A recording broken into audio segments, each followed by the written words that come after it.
Welcome to our channel. Updating your Garmin watch software ensures you have the latest features and performance improvements. Follow these step-by-step instructions.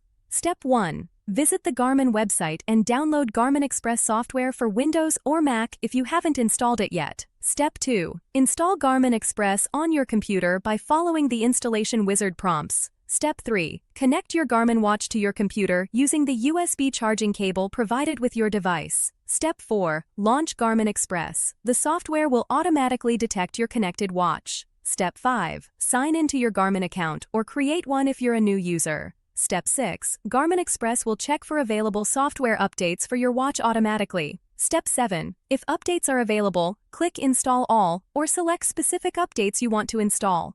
Step 8. Wait patiently while updates download and install to your watch. Do not disconnect your watch during this process. Once complete, your watch will restart with the updated software. Don't forget to like this video and subscribe to our channel.